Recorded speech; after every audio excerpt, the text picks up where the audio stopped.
ইন্নী সাইলুন হাযা আন হাযার রাজুল। আমি আবু সুফিয়ানকে মুহাম্মদ সম্পর্কে প্রশ্ন করব। আবু সুফিয়ান কি জবাব দিবেন জানি না।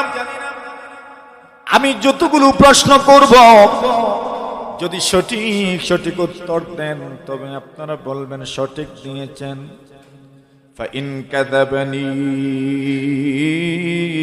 ফাকাযযিবুহু, যদি ভুল উত্তর দেন, যদি কোনো মিথ্যা বলেন, আপনারা আমাকে বলে দিবেন মিথ্যা বলেছেন। আবু সুফিয়ান বলেন, আমি মুহাম্মদের ব্যাপারে মিথ্যা বলার নিয়ত করেছিলাম, কিন্তু যখনই আমার সাথী সঙ্গীদেরকে আমার পিছনে রাখা হলো, আমি কোনো কিছু মিথ্যা বললে ওনারা যেন তাকে ইনফরমেশন করেন, এমন একটা প্যারার মধ্যে যখন পড়লাম, আমার মনে মনে বিশ্বাস ছিল এরা সামনাসামনি আমাকে মিথ্যা প্রমাণিত করবে না, কিন্তু ভয় ছিল যখন মক্কায় ফিরে যাব, তখন মক্কায় যাওয়ার পরে যখন বিষয়টা নিয়ে পর্যালোচনা হবে, তখন লোকজন বলবে লিডার মিথ্যা বলেছেন, আমাদের নেতা মুহাম্মদ সম্পর্কে মিথ্যা বলেছেন। আমি নেতা থাকবো আর মিথ্যা বলবো, তা তো হতে পারে না। এই জন্য হিরাক্লিয়াসের যতগুলো প্রশ্ন ছিল, একটা প্রশ্নেরও ভুল উত্তর আমি দেই নাই। সবগুলো প্রশ্নের উত্তর আমি সুজে সুজে দিয়েছি। আমাকে প্রথমেই প্রশ্ন করলেন মুহাম্মদের বংশমর্যাদা কেমন। আবু সুফিয়ান জবাব দিলেন, হুয়া ফিনা যু নাসাব, মুহাম্মদের বংশমর্যাদা আমাদের মধ্যে সবার চাইতে সম্ভ্রান্ত। এত সম্ভ্রান্ত বংশমর্যাদা দুনিয়ার আর কোনো মানুষের নাই। সুবহানাল্লাহ, জবাব ঠিক। 2 নম্বর প্রশ্ন করলেন, মুহাম্মদের পূর্বপুরুষদের মধ্যে কেউ কি রাজা বাদশাহ ছিলেন? আবু সুফিয়ান জবাব দিলেন, না, মুহাম্মদের পূর্বপুরুষদের মধ্যে কেউ রাজা বাদশাহ ছিলেন না। 3 নম্বর প্রশ্ন করলেন, মুহাম্মদের আগে এমন কথা কি আর কেউ বলে গেছেন? জবাবে দিলেন, না, আর কেউ বলে যায় নাই। 4 নম্বর প্রশ্ন করলেন, মুহাম্মদ কি আজ পর্যন্ত কোনো মিথ্যা কথা বলেছেন? আবু সুফিয়ান জবাব দিলেন, মুহাম্মদ আজ পর্যন্ত কোনো মিথ্যা কথা বলেন নাই। কে জবাব দিচ্ছেন? বন্ধু না দুশমন? বন্ধু না দুশমন? দুশমন।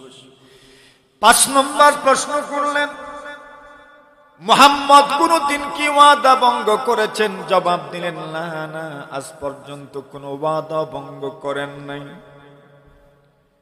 তবে আবু সুফিয়ান বলেন, একটা বিষয় বলতে হয়, এই মুহূর্তে আমরা একটা চুক্তির মধ্যে আছি, হুদায়বিয়ার সন্ধির ভিতরে আছি। জানি না মুহাম্মদ এই ব্যাপারে কি আচরণ করবেন। হয়তো সন্ধি এবং চুক্তি প্রতিজ্ঞা ওয়াদা ভঙ্গ করতেও পারেন।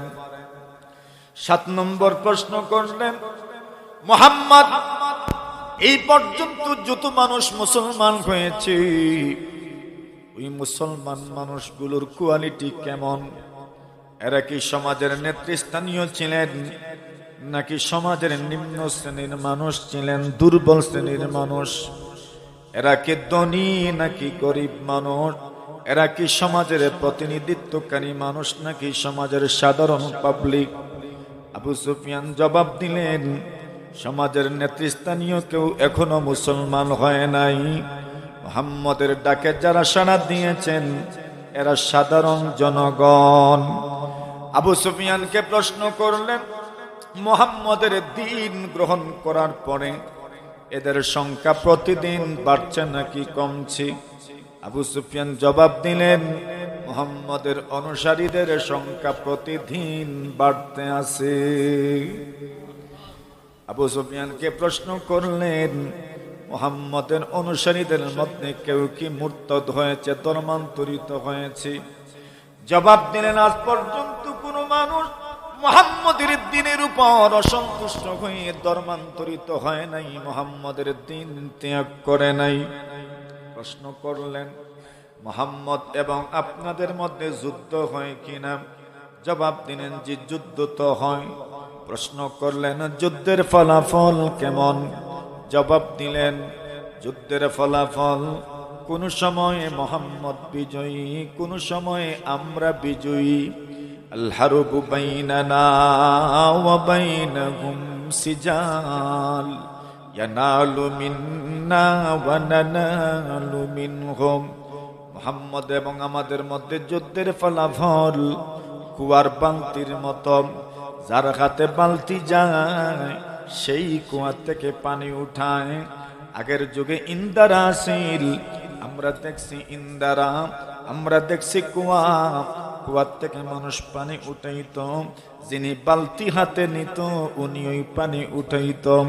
আবু সুফিয়ান বলেন, মুহাম্মদ এবং আমাদের মধ্যকার যুদ্ধ হইল কূপের বালতির মতো, উনি কোন সময় পানি উঠান, কোন সময় আমরা পানি উঠাই। মানে একজন সব সময় পানি উঠায় না, পালাক্রমে মানুষ যেমন ভাবে কুয়ার থেকে পানি উঠায়, সব সময় উনি বিজয়ী হন না। নিরঙ্কুশ বিজয় উনাদের নয়, আমরাও বিজয়ী হই। সেই দিকেই তো ইঙ্গিত করছেন বদরের যুদ্ধে মুসলমানদের নিরঙ্কুশ বিজয়, উহুদের যুদ্ধে তারা ধারণা করছে তাদের বিজয়। কেন? উহুদের যুদ্ধে 70 জন মুসলমান শাহাদত বরণ করেছেন, কাফিররা বেশি মারা যায় নাই, কিন্তু এটা তারা বিজয় মনে করছে, যদিও এটা বিজয় নয়। কেন? মুহাম্মদের সাহাবায়ে কেরাম যুদ্ধের ময়দান থেকে পলায়ন করে নাই, এবং এরা মুহাম্মদের অনুসারীদের সম্পদ লুণ্ঠন করে নিয়ে যেতে পারে নাই। এই জন্য এটাকে পরাজয় বলা যায় না। কিন্তু তাদের মনের শান্তি হিসেবে তারা বলছে, আল হারবু বাইনানা ওয়া বাইনাহুম সিজাল। কোন সময় মুহাম্মদ বিজয়ী, কোন সময় আমরা বিজয়ী। এইবার প্রশ্ন করলেন, মুহাম্মদ আপনাদেরকে কোন কোন জিনিসের আদেশ করেন যদি একটু বলতেন। উনি জবাব দিলেন, মুহাম্মদ আমাদেরকে নামাজের আদেশ করেন, যাকাত দেওয়ার কথা বলেন, সদকা খয়রাতের কথা বলেন। মুহাম্মদ আমাদেরকে সততার কথা বলেন, সত্যবাদিতার কথা বলেন, পবিত্রতার কথা বলেন, সতী সাধবী থাকার জন্য বলেন, লজ্জাস্থানের হেফাজতের কথা বলেন, লজ্জাস্থানের পবিত্রতার কথা আমাদেরকে বলেন। আবু সুফিয়ান জবাব দিলেন, হিরাক্লিয়াস প্রশ্ন করলেন, প্রশ্নকারী কেমন মানুষ? এই পৃথিবী বিখ্যাত বাদশাহ, যে পৃথিবীর মধ্যে এত বড় বাদশাহ খুঁজে পাওয়া যেত না। এত বড় একজন বাদশাহ, যেমন তেমন বাদশাহ নয়, যিনি বদরের যুদ্ধে একদিকে চলছে, অন্যদিকে রোমান সাম্রাজ্য এবং পারসিকদের যুদ্ধ চলছে। যেই বছর বদরের যুদ্ধে আল্লাহ পাক মুহাম্মদুর রাসূলুল্লাহ সাল্লাল্লাহু আলাইহি ওয়াসাল্লাম এবং সাহাবীদেরকে বিজয় দান করেছেন, সেই বছর রোমান এবং পারস্যের যুদ্ধে, দুইটা পরাশক্তির যুদ্ধে রোমান শক্তিকে আল্লাহ বিজয় দান করেছেন। মানে ওই সময়ের একটা বিজয়ী শক্তি হইল রোমান শক্তি। এত বড় পরাশক্তি দুনিয়াতে আর নাই। এত বড় বাদশা প্রশ্ন করছেন মুহাম্মদ সম্পর্কে। প্রশ্ন যাকে করছেন উনি হচ্ছেন মুহাম্মদুর রাসূলুল্লাহর দুশমন, নাম হইল আবু সুফিয়ান। ক্যারিসমেটিক নেতৃত্ব ওনারও আছে, যেমন তেমন কোন নেতা নয়। আবু সুফিয়ানের প্রশ্নের জবাবের পরে এইবার হিরাক্লিয়াস ওনার প্রশ্নের জবাবগুলোতে পর্যালোচনা করলেন। ও আবু সুফিয়ান, আমি আপনাকে প্রশ্ন করেছিলাম মুহাম্মদের বংশমর্যাদা কেমন, আপনি জবাব দিয়েছেন হুয়া ফীকুম যু নাসাব। মুহাম্মদের বংশমর্যাদা আপনাদের মধ্যে সবচেয়ে সম্ভ্রান্ত। হিরাক্লিয়াস জবাব দিলেন, কাযালিকার রাসূল তুবাতু ফী নাসাবি কওমিহা। আবু সুফিয়ানকে হিরাক্লিয়াস জবাব দিলেন, এইভাবে আল্লাহ পাক প্রত্যেকটা যুগে নবীদেরকে সবচেয়ে উত্তম বংশের মধ্যেই প্রেরণ করেন। যাদের কাছে আল্লাহ পাক নবী রাসূল প্রেরণ করেন, যাদের কাছে প্রেরণ করবেন তাদের সবচেয়ে উত্তম উত্তম বংশেই আল্লাহ নবী রাসূল প্রেরণ করেন। উনি বুঝিয়ে দিলেন, বংশমর্যাদার দিকে তাকাইলেই বোঝা যায় মুহাম্মদ সত্য নবী, মিথ্যা নবী নয়। সুবহানাল্লাহ। এইবার বললেন, আবু সুফিয়ান, আমি আপনাকে প্রশ্ন করেছিলাম মুহাম্মাদের পূর্বপুরুষ কেউ কি বাদশা ছিলেন? আপনি জবাব দিয়েছেন মুহাম্মাদের কোনো পূর্বপুরুষ বাদশা ছিলেন না।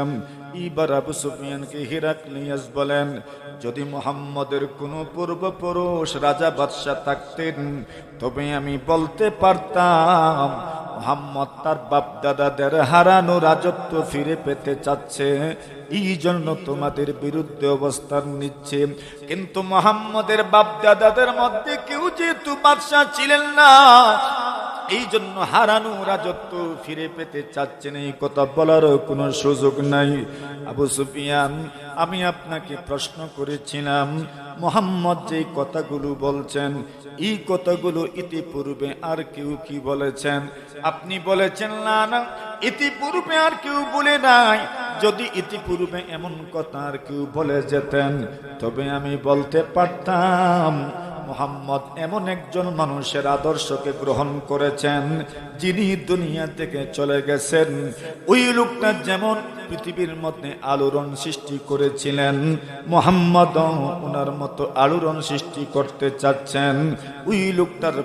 ওই লোকটার আদর্শে উনি প্রভাবিত হয়েছেন। কিন্তু আপনি বলেছেন না, না, মুহাম্মদ যা বলেছেন এমন কথা ইতিপূর্বে আর কেউ বলে যায় নাই, সুতরাং এই কথা বলারও আমার কাছে কোনো সুযোগ নাই। আবু সুফিয়ানকে হিরাক্লিয়াস বলেন, আমি জিজ্ঞাসা করেছিলাম মুহাম্মদ কোনো মিথ্যা কথা বলেছেন কিনা?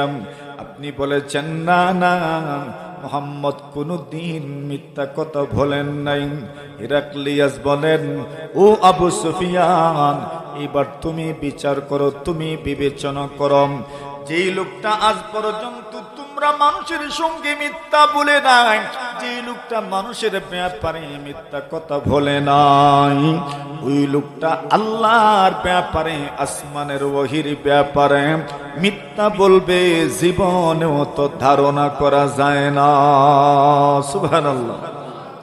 কথাটার গুরুত্ব বুঝেছেন, গভীরতা বুঝেছেন। বাদশা কত দূরে চিন্তা করছেন, বাদশা তার দিমাগ দিয়ে কত দূরে কত গভীরতায় চিন্তা করলেন। যে ব্যক্তি মানুষের কোনো ব্যাপারে মিথ্যা বলল না, ওই লোকটা আল্লাহর ব্যাপারে মিথ্যা বলবেন। কোন মানুষ নবী হিসাবে দাবি করবে, রাসূল দাবি করবে, এর সোজা অর্থ হলো ওই লোকটা বলতে চাচ্ছে আল্লাহ তাকে নবী বানিয়ে প্রেরণ করেছেন, আল্লাহ তাকে রাসূল বানিয়ে প্রেরণ করেছেন। যেই লোকটা দুনিয়ার কোন মানুষের কোন মুআমালায় কোন লেনদেনে মিথ্যা বলে না, মিথ্যার আশ্রয় নেয় না, ওই লোকটা আল্লাহর ব্যাপারে মিথ্যা কথা বলবে, মিথ্যার আশ্রয় নিবে, জীবনেও তো কল্পনা করা যায় না। আবু সুফিয়ানকে হিরাক্লিয়াস বলেন, আমি আপনাকে প্রশ্ন করেছিলাম মুহাম্মদ কোন ওয়াদা ভঙ্গ করেছেন কিনা? আপনি বলেছেন মুহাম্মদ কোন ওয়াদা ভঙ্গ করেন নাই। সত্যি সত্যি নবী যারা হন, রাসূল যারা হন, এরা জীবনে ওয়াদা ভঙ্গ করেন না। আরে আরে, আল্লাহর পয়গম্বর আলাইহিস সালাতু ওয়াস সালামের সাহাবায়ে কেরাম বলেন নবীজি কেমন ছিলেন? আল্লামা খাতাবানা রাসূলুল্লাহ সাল্লাল্লাহু আলাইহি ওয়াসাল্লাম ইল্লা আন্নাহু قال إنه لا إيمان لمن لا أمانة له ولا دين لمن لا عهد له। আল্লাহর নবীর সাহাবী বলেন, প্রিয় নবীজি যখনই বক্তব্য করতেন, যখনই বয়ান করতেন, যখনই পয়গম্বর বক্তৃতা দিতেন, যখনই পয়গম্বর আমাদেরকে নসিহত করতেন, উপদেশ দিতেন, আল্লাহর নবীর কোন নসিহত ওই কথাগুলো ছাড়া কোন নসিহত হইত না। আল্লাহর নবী যখনই বক্তৃতা দিতেন, যখনই বক্তৃতা করতেন, যখনই বক্তব্য দিতেন, যখনই নসিহত করতেন, তখনই রাসূল বলতেন যে ব্যক্তির আমানত নাই তার যেন ঈমানই নাই, যে ব্যক্তির মধ্যে ওয়াদা রক্ষা করার গরজ নাই, আল্লাহর নবীজি বলেন তার মধ্যে যেন দিনদারিই নাই। নাউজুবিল্লাহ বলেন। আল্লাহর নবীজির কোন বক্তব্য এই কথাগুলো থেকে খালি থাকতো না, প্রত্যেকটা বক্তব্যে যেন রাসূল এই কথাগুলো বলতেন। আল্লাহর রাসূল সাল্লাল্লাহু আলাইহি ওয়াসাল্লাম কোনদিন ওয়াদা ভঙ্গ করেন নাই। আল্লাহর পয়গম্বর আলাইহিস সালাতু ওয়াস সালামের কাছে হুযায়ফা ইবনুল ইয়ামান রাদিয়াল্লাহু তাআলা আনহু এবং ওনার আব্বা জান আল্লাহর নবীজির খিদমতে রওনা হচ্ছেন। আল্লাহর রাসূল সাল্লাল্লাহু আলাইহি ওয়াসাল্লামের কাছে ওনারা যাবেন, নবীজির মজলিসে বসবেন, নবীজির কাছ থেকে দিন শিখার জন্য রওনা হয়েছেন। বদর যুদ্ধের পূর্ব মুহূর্ত ছিল, প্রতিমধ্যে আবু জেহেল এবং তার কাফেলার সঙ্গে সাক্ষাৎ হয়ে গেল। হুযায়ফা ইবনুল ইয়ামান রাদিয়াল্লাহু তাআলা আনহু সাহিবুস সিদ্দি রাসূলিল্লাহ সাল্লাল্লাহু আলাইহি ওয়াসাল্লাম, আল্লাহর পয়গম্বরের অনেক গোপন বিষয় উনি জানতেন, এমন গোপন বিষয় আর কেউ জানতেন না।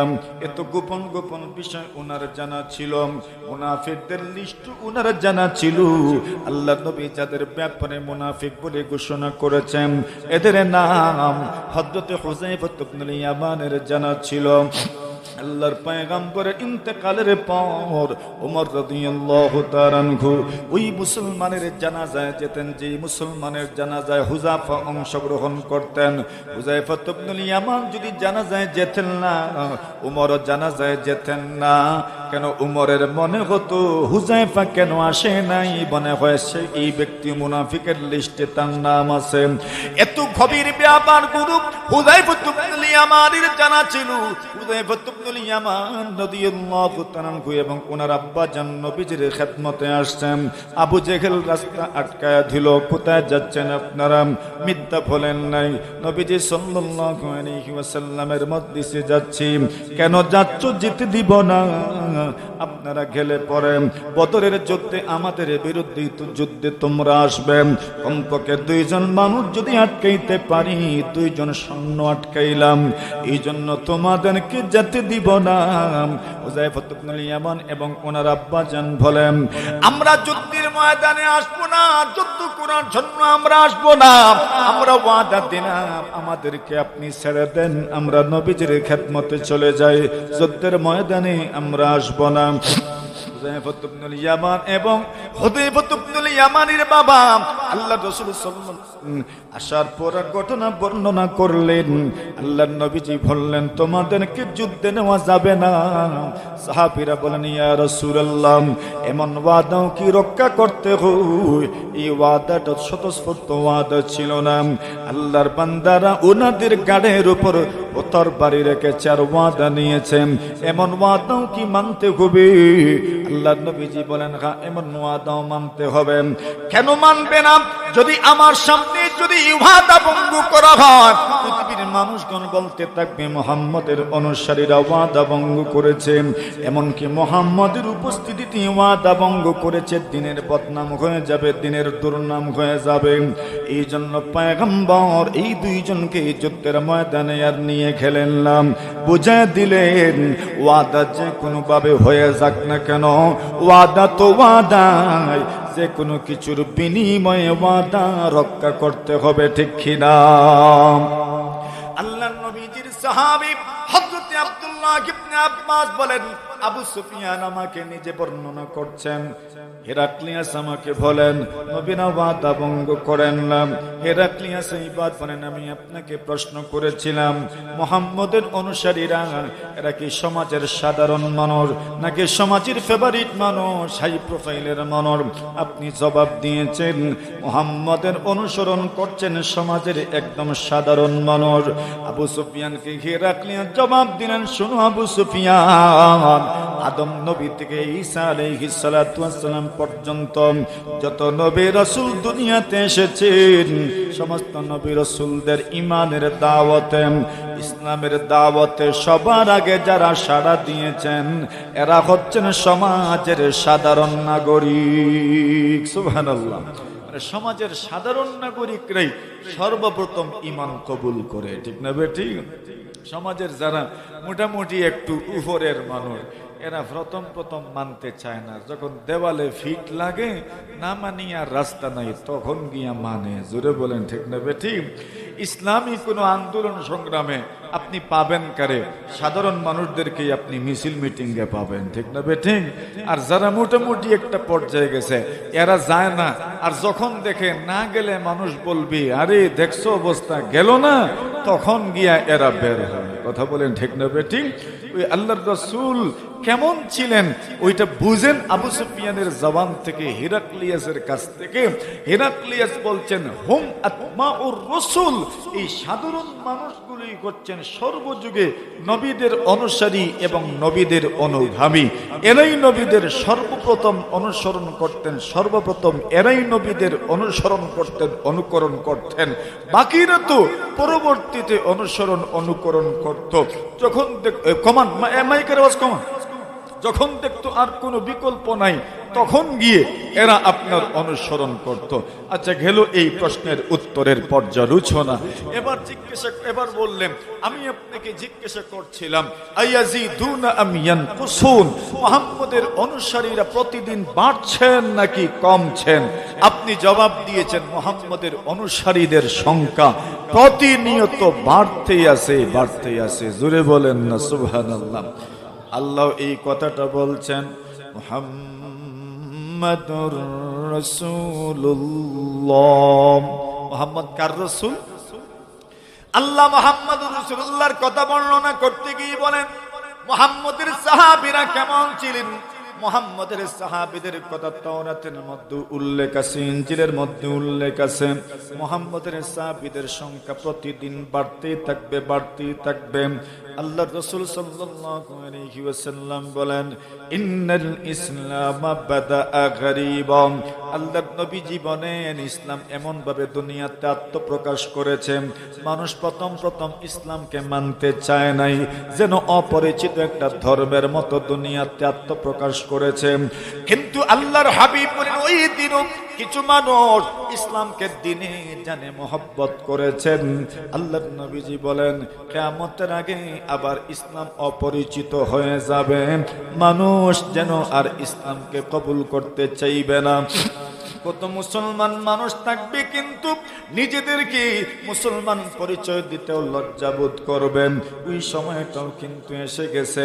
এখনো কিছু মডারেট মানুষ এমন পাবেন, কিছু কথিত সুশীল এমন পাবেন, নিজেদেরকে মুসলমান পরিচয় দিতেও রাজি না। এরা বলে আমরা হইলাম আগে বাঙালি, পরে হইলাম আমরা মুসলমান, ঠিক না বেঠিক? আল্লাহর নবীজি বলেন এমন কিছু মানুষ দুনিয়াতে আসবে, এরা ওই সমস্ত ইসলামের সাথে সাংঘর্ষিক বিষয়গুলোকে হালাল করার একটা থিওরি আবিষ্কার করেছে। আগে বাঙালি পরে হইলাম মুসলমান। মানে কোন সংস্কৃতি যদি বাঙালিয়ানার নামে চালিয়ে দেওয়া যায়, যদি ইসলামের সাথে সাংঘর্ষিক হয়, তবে ওইটাকে নরমালাইজ করা হয়। কিভাবে করা হয়? এটা তো বাঙালিয়ানা সংস্কৃতি, আমরা তো হইলাম আগে বাঙালি পরে মুসলমান। কিন্তু আমরা সাধারণ মুসলমানরা মনে করি আমরা হইলাম আগে মুসলমান, পরে হইলাম আমরা বাঙালি, ঠিক না বেঠিক? এটাই হইল আমাদের থিওরি। এই জন্য আমাদের কাছে যে সংস্কৃতি ইসলামের সাথে সাংঘর্ষিক মনে হয়, ওই সংস্কৃতি আমরা মানি না, মানি না, মানি না। ইসলামের সাথে সাংঘর্ষিক কোনো কিছু আমরা মানি না। কিন্তু এমন একটা সময় আসবে যে সময় মানুষ কথিত সুশীল হয়ে যাবে, ইসলামের নাম নিতে পর্যন্ত তাদের লজ্জা করবে। এরা আরেকটা কথা আবিষ্কার করবে, মানবতা সবার উপরে।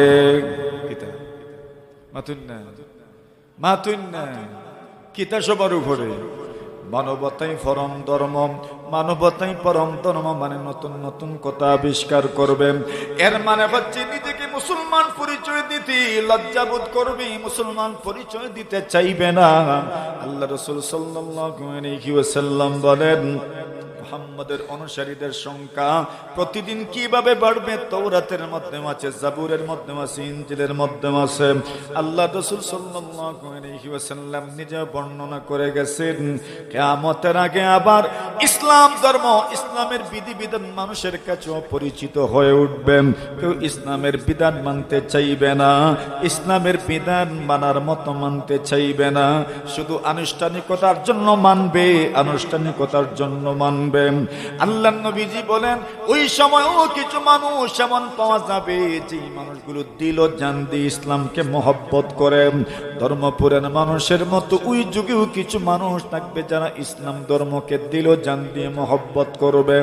আল্লাহর নবী বলেন ইসলামের প্রথম যুগে এবং শেষ যুগে যারা প্রতিকূল অবস্থাতে ইসলামী বিধিবিধানকে আঁকড়ে ধরেছে, হৃদয় দিয়ে লালন করেছে, ফাতুবা লিল গুরাবা, আল্লাহর নবী বলেন এদের জন্য জান্নাতের সুসংবাদ তোমরা দিয়ে দাও। সুবহানাল্লাহ।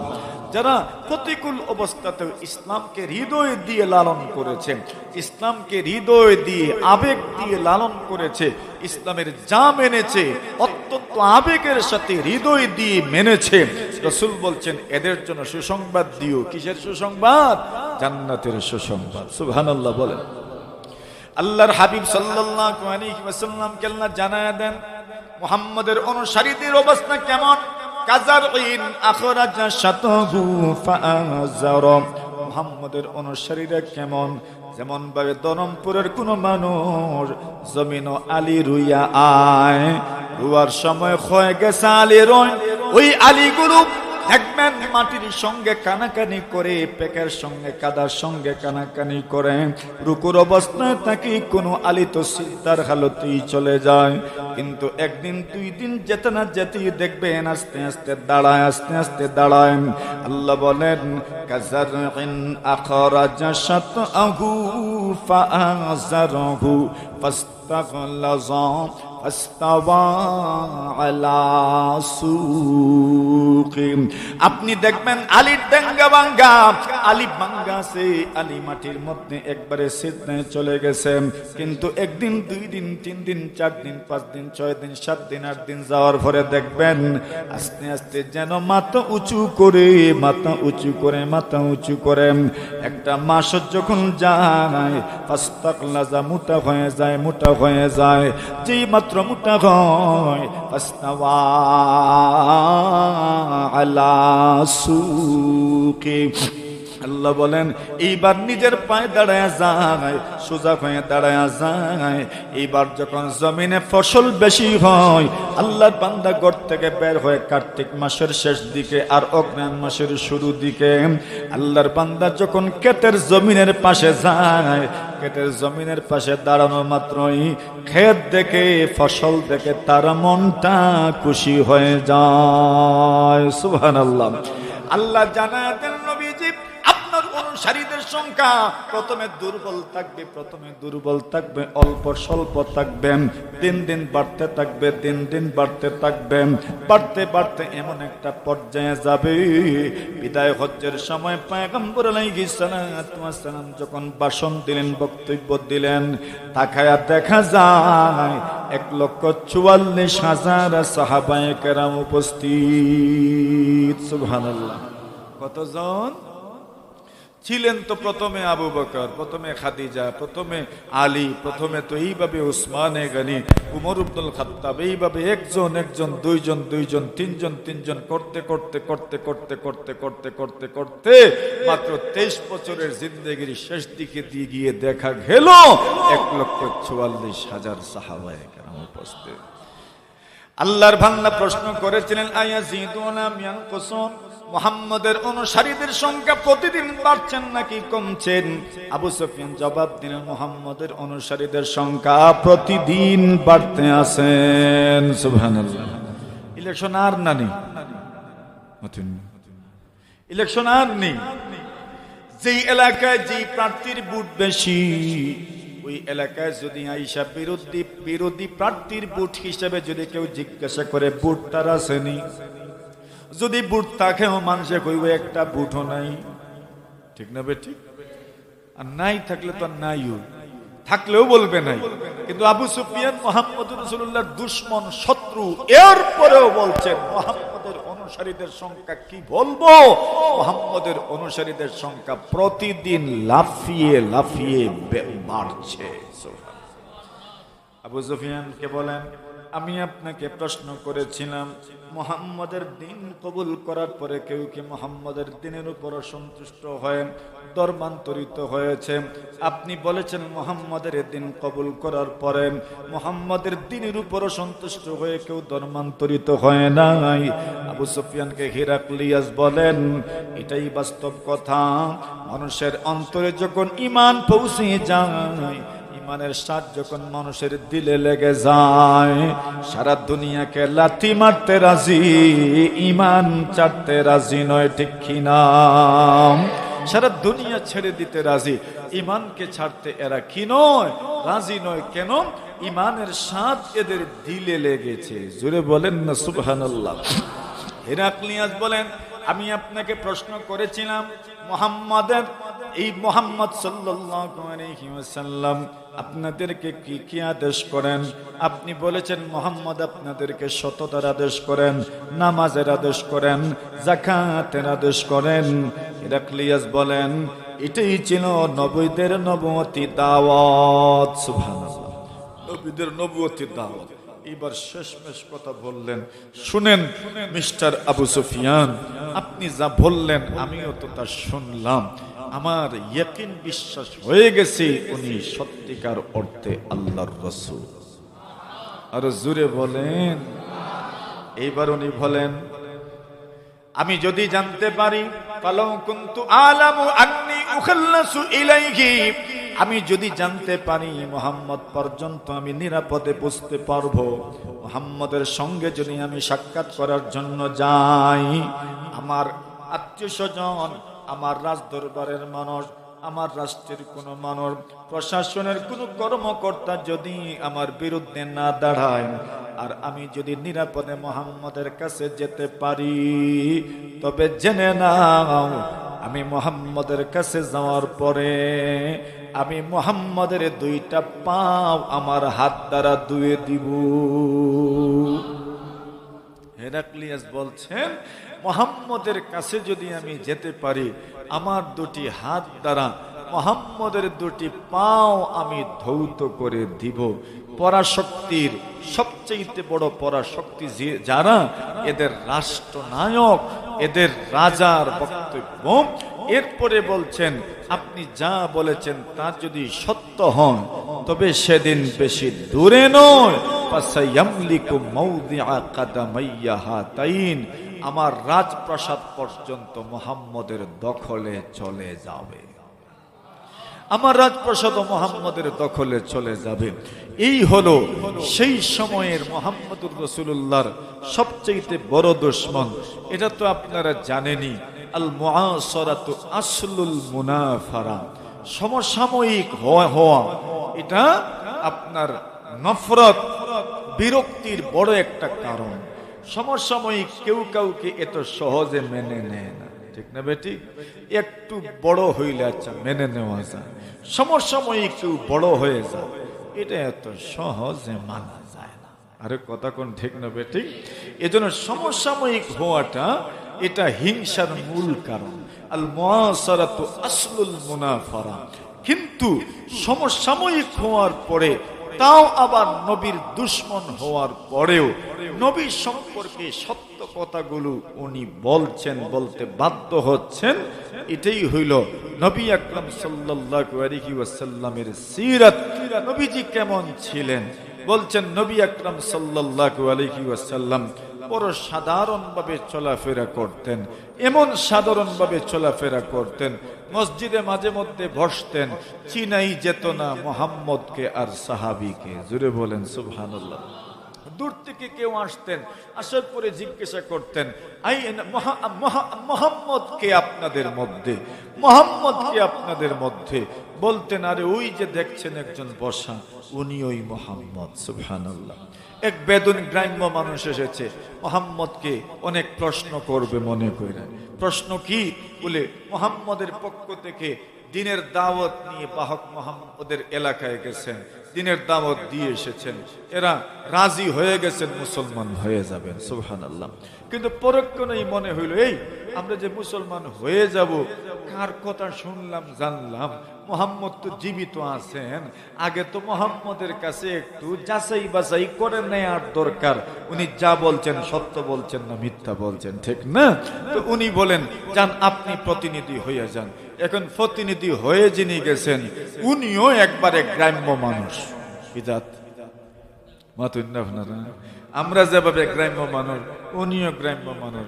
আমরাও যেমন খুব বেশি কৃত্রিমতা বুঝি না, ভাষাও আমরা সুন্দর না, মাত কথাও আমরা তেমন সুন্দর না, মাঝে মাঝে কইলাই তুমি, মাঝে মাঝে আপনিও কই, আপনারা সব সময় আর সুন্দর করে কথা বলতে পারি না। উনিও মনে করেন এরকমই। উনি গেছেন আর গিয়ে জিজ্ঞাসা করলেন, আরে মোহাম্মদকে একটু আমাকে দেখাও। ওনারা বললেন, ওই যে দেখছেন হাদার রাজুল আল আবিয়াদ, ওই যে দেখছেন একজন গুরিয়ানা মানুষ। গুরিয়ানা বুঝুননি আপনারা? গুরিয়ানা কি তা মাসুদ রে কোন? উনি বলছেন, ওই যে দেখছেন একজন সুন্দর মানুষ, উনি ওই মোহাম্মদ। বলেন, আচ্ছা ঠিক আছে। মোহাম্মদের কাছে গেলেন, গিয়ে বললেন, আপনি মোহাম্মদ নি? সুবহানাল্লাহ কইবেন না? আচ্ছা কোন চাই? চেয়ারম্যান সিনাইয়াও দিলেন। এরপরেও যদি কেউ চেয়ারম্যান সাহেবকে গিয়া কয় আপনি চেয়ারম্যান নি, রাগ উঠতো না? বলেন, হ্যাঁ আমি ওই তো মোহাম্মদ। জোরে বলেন না সুবহানাল্লাহ। রাগ টাগ করেন নাই।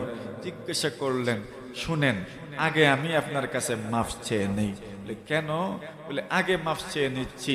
ইন্নী সাইলুকা ফামুশাদ্দিদুন আলাইকা ফিল মাসআলা ফালা তাজিদ ফি আলাইয়া ফি নাফসিকা। আমি আপনাকে কিছু প্রশ্ন করব, প্রশ্নের ভাষা কিছু কঠিন হয়ে যাইতে পারে। আপনার কাছে যদি কঠিন মনে হয়, তো আমার পক্ষ থেকে যদি বেয়াদবি মনে হয়, তো আগেই মাফ চাইলাম, মাইন্ড করিয়েন না। সুবহানাল্লাহ বলেন। নবী বলেন, কিসের মাইন্ড? যেভাবে ভালো এইভাবেই ভালো। উনি বললেন, আপনার পক্ষ থেকে একজন বাহক এসেছেন। আর আচ্ছা, প্রথমে বললেন, আমি আপনারে আল্লাহর কসম দিয়ে জিজ্ঞাসা করি, আপনি রাসূল নি? উনি বলেন, হ্যাঁ আমি আল্লাহর রাসূল। সুবহানাল্লাহ। উনি আগে জিজ্ঞাসা করেছেন, মান খালাকাস সামা, আসমানকে বানাইছেন? বলছেন আল্লাহ। জমিনকে বানাইছেন? বলে আল্লাহ। পাহাড়কে বানাইছেন? বলে আল্লাহ। বললেন, যেই আল্লাহ আসমান বানাইছেন, যেই আল্লাহ জমিন বানাইছেন, যেই আল্লাহ পাহাড় সৃষ্টি করেছেন, সেই রবের কসম দিয়ে বলছি, বলেন আপনি রাসূল নি? নবী বলেন, হ্যাঁ আমি ওই রবের কসম কইরা বলছি, আমি আল্লাহর রাসূল। বলেন, আপনার পক্ষ থেকে আপনার বাহক আমাদেরকে বলেছেন যে আপনি নাকি মনে করেন আল্লাহ তাআলা দৈনন্দিন আমাদের উপর 5 ওয়াক্ত নামাজ ফরজ করেছেন, কথাটা কি সত্য? বলেন, হ্যাঁ আল্লাহর কসম, কথাটা সঠিক বলেছি। আপনার পক্ষ থেকে বাহক এসে বলেছেন, আল্লাহ নাকি আমাদের মধ্যে ধনী যারা, এদের সম্পদে বুঝি যাকাত ফরজ করেছেন, তো আল্লাহর কসম দিয়ে বলি, বলেন কথা কি সত্য? বলে, হ্যাঁ আল্লাহ সঠিক বলেছেন। সুবহানাল্লাহ। জিজ্ঞাসা করছেন, আল্লাহ আদেশ করছেন নি আপনারে? বলে, হ্যাঁ আল্লাহই আমারে আদেশ করছেন। সুবহানাল্লাহ। আচ্ছা, আপনার পক্ষ থেকে বাহক আমাদেরকে বলেছেন প্রত্যেক বছর নাকি 1 বছরের রোজা আমরার উপরে ফরজ, তো আল্লাহর কসম দিয়ে বলছি, সত্যি কি আল্লাহ আপনাকে আদেশ করেছেন প্রত্যেক বছরে 1 মাস রোজা রাখা? নবী বলেন, হ্যাঁ আল্লাহর কসম কইরা বলছি, আল্লাহ আমাকে আদেশ করেছেন। সুবহানাল্লাহ। আপনি নাকি মনে করেন, আল্লাহর কসম দিয়ে বলছি, আপনি নাকি মনে করেন আমাদের মধ্যে সচ্ছল যারা এবং স্বাবলম্বী যারা, এদের উপর নাকি জীবনে একবার হজ করা ফরজ, আল্লাহ কি আপনাকে আদেশ করেছেন? নবী বলেন, হ্যাঁ আল্লাহ আমারে আদেশ করছেন। সুবহানাল্লাহ। উনি বলেন, মনে রাখেন, শুনে রাখেন, বলে গেলাম, যা বলছেন কমাইতাম না, বাড়াইতাম না, এর উপরে আমি আমল করব। আল্লাহর নবীজি সাহাবীদেরকে বলেন, জান্নাতি মানুষ দেখতে চাও তোমরা? বলে, হ্যাঁ দেখতে চাই। তো রাসূল বলেন, ওই লোকের দিকে তাকাও, যা বলেছে সঠিক যদি বলে যায় তাহলে ওই লোকটা আল্লাহর জান্নাতের মেহমান হয়ে যাবে। কি বুঝলেন কেমন আচরণ ছিল নবী আলাইহিস সালাতু ওয়াসসালাম? এক ব্যক্তি গেছে নবীজির কাছে কিছু চাওয়ার জন্য, নবীজির কাছে কিছু চাচ্ছে, আমাকে কিছু দেন, কিছু আনার জন্য গেছে। নবীজিকে ডাক দিছে, ইয়া মুহাম্মদ। নবীজি পিছনে তাকান নাই, শুনেন নাই আর কি কথাটা। এমন হয় না মাঝে মাঝে, শুনেন নাই। আবার এমনও হয় শুনেও কথার উত্তর এখন দেন না, পরে দেন, এমন হইতেই পারে। একজন আপনাকে প্রশ্ন করলো কোনো কিছু, উত্তর আপনি কখন দিবেন? প্রশ্ন করেছে যখন, তখনই উত্তর দিবেন। হ্যাঁ দেন, অসুবিধা নাই, যদি ইমার্জেন্সি প্রশ্ন হয়। ইমার্জেন্সি প্রশ্ন যদি না হয়, উত্তর আপনি পরেও দিতে পারেন। সুবহানাল্লাহ বলেন। এক হাদিস আমি আপনাদের সামনে পড়েছিলাম। আল্লাহর রাসূল সাল্লাল্লাহু আলাইহি ওয়াসাল্লামের খেদমতে সাহাবায়ে কেরাম বসা। এমন সময় একজন আসলেন, আয়েশাই প্রশ্ন করলেন, মাতাস সাআ, কিয়ামত কোনদিন? প্রশ্ন কি? এটা ইমার্জেন্সি প্রশ্ন, খুব জরুরি, জবাব দেওয়াই লাগবে। এখন নবীজি আর জবাব দিলেন। ফামাদা রাসূলুল্লাহ ফি হাদিসি, নবীজি কথা বলতেই থাকলেন, বলতেই থাকলেন, বলতেই থাকলেন। সাহাবায়ে কেরামের মধ্যে কানাঘুষা হইল। একজন বলছেন, নবীজি মনে হয় শুনছেন না প্রশ্ন যে করছেন, আমরা বলি না অনেক সময়। আর কিছু বললেন, না না, নবীজি শুনছেন কিন্তু জবাব দিতে চান নাই। কথা বুঝছেন না? কেউ বলছেন নবী শুনেন নাই, এই জন্য উত্তর দেন নাই। আর কেউ বলছেন না, শুনেছেন কিন্তু উত্তর দিচ্ছেন না। নবীজি যখন কথা শেষ করলেন, এইবার জিজ্ঞাসা করলেন, আইনা সাইল, প্রশ্নকারী কোথায়? বলে, জি আমি। বলে, কি প্রশ্ন করেছো? বলে, কিয়ামত কোন দিন? নবী বলেন, যেই দিন দেখবা আমানতের খেয়ানত হয়, কিয়ামত সেই দিন। সুবহানাল্লাহ বলেন। যেদিন আমানতের কি হবে? কিয়ামত ওই দিন হয়ে যাবে। এখন উনি তো বলেন আরেক বিপদে, আমানতের খেয়ানত তো এখনো হয়, তো আমানতের খেয়ানত দ্বারা কি উদ্দেশ্য? জিজ্ঞাসা করলেন, কাইফা ইযা দুইআতিল আমান, বললেন কাইফা ইদাতুহা ইয়া রাসূলুল্লাহ, ওগো নবীজি আমানত বিনষ্ট করা হবে কিভাবে? নবীজি জবাব দিলেন, ইদা উসিদাল আমরু ইলা গায়রি আহলিহি ফান্তাজিরিস সাআ, যখন অযোগ্যদেরকে যোগ্য মানুষের আসনে বসানো হবে, যখন অযোগ্যদের হাতে নেতৃত্ব চলে যাবে, যখন অযোগ্য মানুষের হাতে আপনার দুনিয়ার নেতৃত্ব চলে যাবে, সমাজের নেতৃত্ব চলে যাবে, অযোগ্যদের হাতে, নিম্ন রুচি সম্পন্ন মানুষের হাতে যখন নেতৃত্ব চলে যাবে, তখনই কিয়ামত সংগঠিত হবে। কথা ঠিক না বেটি? মা তো না রে বাবা, ঠিক নেই। আমানতের তো এক ধরন না, কত যে ধরন আছে।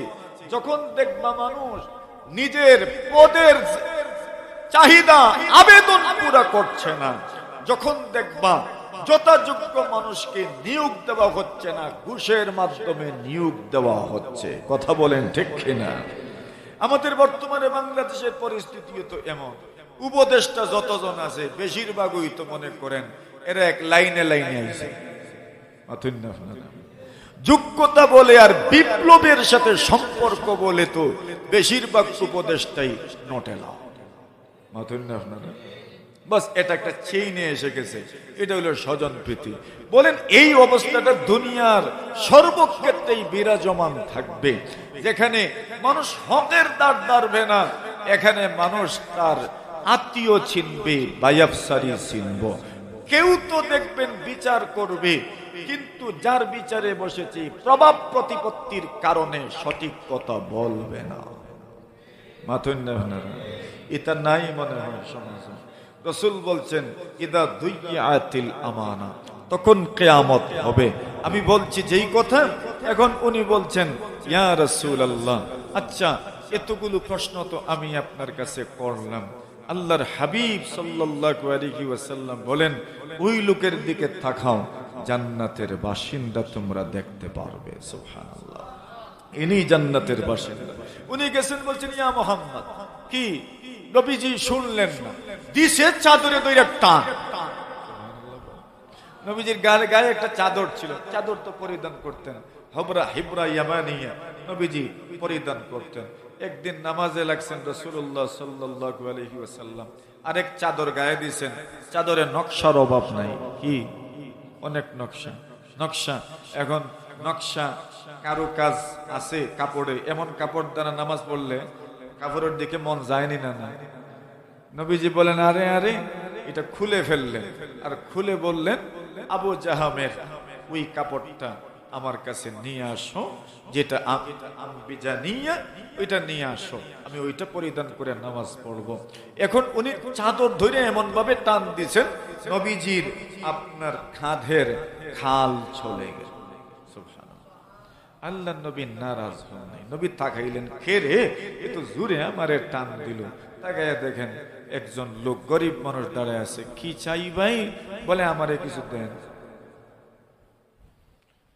আমরা হইলে মাথুন না আপনারা সাইতে আইসত, আবার এমন ভাবে সাইসত আমার কাছে, চাদর দইরা টান দিয়ে আমারে ইনজুরি বানাইলিস তুই একবারে, আর তুই বুঝি আমার কাছে চাদরে দিতাম দাঁড়া। এখানে নবীজি বললেন আরে চাইছে কিছু দিয়ে দাও, খুশি কইরা দিও। সুবহানাল্লাহ, খুশি করে দিও, খুশি করে দিও। নবীজি তো এমন হয়েছিলেন, আল্লাহর রাসূল এমন ছিলেন, কানা ইয়াকুনু ফি মাহানাতি আহলিহি, পরিবার পরিজনের কাজে রাসূল হাত বসাইতেন। সুবহানাল্লাহ, এটাই নবীজির সিরাত। আল্লাহ আমাদেরকে নবীজির জীবন আদর্শ নিজের জীবনে ফিট করার তৌফিক দান করুন, আমিন।